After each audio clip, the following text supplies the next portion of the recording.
Ek wil maar net illustreer hoe die mense se koppe werk. Nou wil net ons het die generaal gehad in die weermag wat saans so laat huis toe gekom het. Altyd 'n wonderlike man geweest.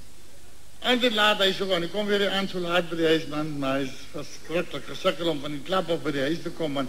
Hulle loop maar so 2 tree vorentoe na hakkel.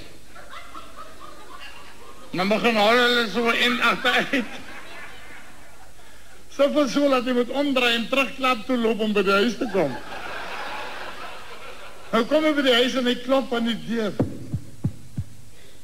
Sy vrou skryf op en af. Alweer drank! Hy sê, mama, moet nie worry nie, ek is net so drank. Sy sê, kom net in die huis en hy sê, ek kan nie, ek kan wijn by my. Sy sê, los die wijn by my. Hy sê, ek kan nie, is binne my. Nou kom hy met die gang af, jy weet. Maar nou het hy al geleer, hy moet nie aan die mure vat, want dan vat hy die portrette af. Of generaal Smits en sy skoonma is al so stikkend gevang. Nou pak hy sy duime in, jy weet, nou kom hy. En hy voel al heeltemal secure, my trappie koketiele ook raak met kokkie. Die staan in die gang en kokkie is uit. Morgen kokkie, hy skrik om half.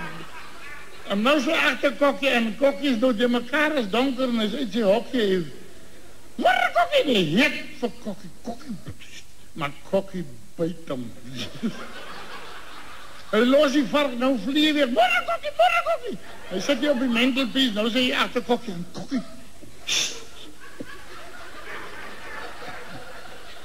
En hy het weer vir kokkie. En kokkie byt hom, en toe druk hy die tandenpasta uit kokkie uit. Maar kokkie sit aan die vinger, en nou wil hy net kokkie sy kop van sy vinger afvat, en met die warm lichaam vat die kokkie sy heel kop af.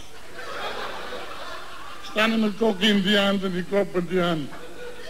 Hier gaan die lucht aan, en hier kom mama General in, met die krullers en die kop en die gin and tonic en die John Player en die stik en stoutjies met die rooi toonhals. En sy is vir kokkie lief. Zo net so, kokkie vat jou kop, kokkie vat jou kop.